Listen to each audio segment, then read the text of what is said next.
Hi guys, it's Peter again. I've been playing around with Flipgrid and I wanted to share some of the things that I have been learning.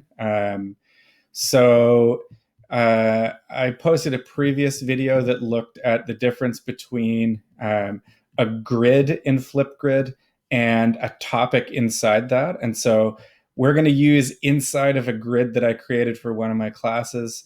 I'm looking to create a topic that I can use to assess student understanding of one of the concepts that I'm looking at. And so I'm going to add a new topic. My new topic is going to be heat transfer, if I can spell. And this is the big thing that I'm looking at. So here I can add instructions for my students. I can also add in links to documents. So let's say I'm going to just put in a fake document. Imagine that this is a link to like a Google Doc that has instructions. Okay, that'll appear in my instructions. If students click this, they're going to get that Google Doc that I had intended for them to use.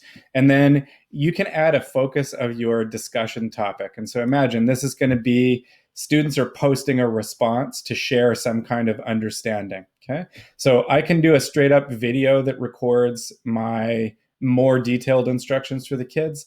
I could upload a video that I'd recorded somewhere else. I could access YouTube or Vimeo for a provocation, an image. So any kind of provocation that you would want to use. From Google, you can upload Google Docs here as the provocation. Today, I'm going to check out this option. And so I've been starting to play with Newsela. Here's an article that I want students to read and then respond to. So I'm going to grab that link from Newsela. I'm going to paste it in. And then now that news article is going to be my topic response. Now, this is something that I want to be able to gather assessment data on.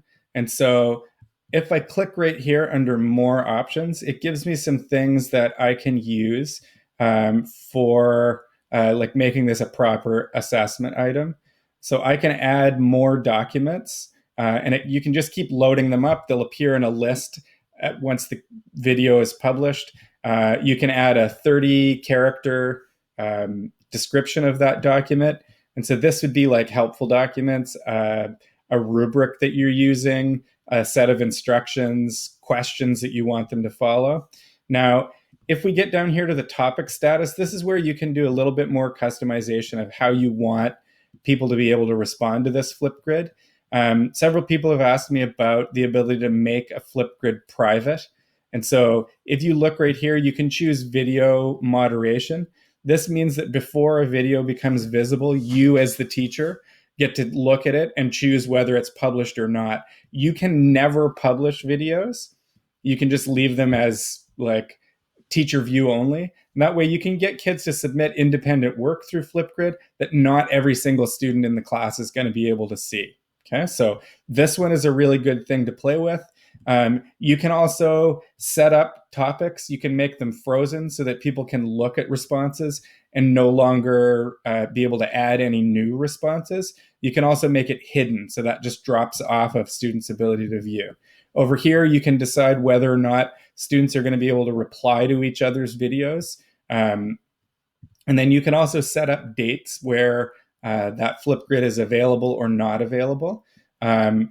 I would really recommend that people, since the time zone we're using right now is Maputo, that you update your time zone to make sure that we're not making mistakes like that. Down here are more selections that you can let students have when they're adding or editing their videos. And then the second part that I really want to show you guys is down here, the feedback part of this. So if I say custom feedback, I can create a rubric, and I'll show you my criteria B one is very limited. I may want to add in more of a description, or in my documents, I might want to add in the rubric. But I can set up some scoring right here in Flipgrid as I go.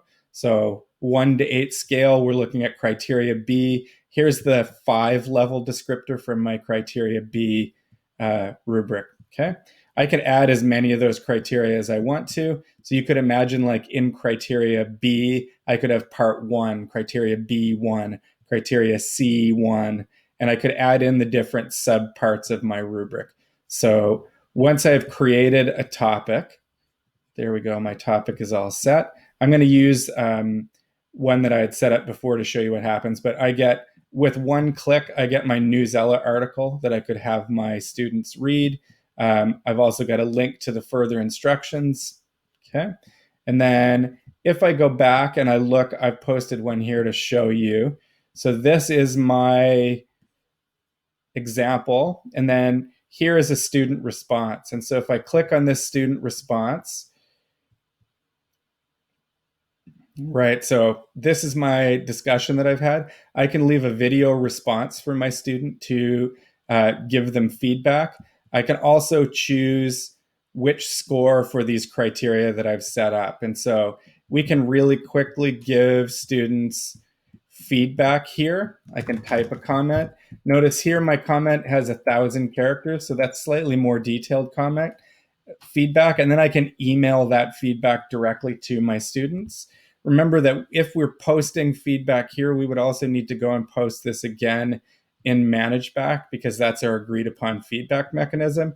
But for our formative feedback, this is a really great way to give quick and active feedback to your students. Hope that helps. I'll see you again soon.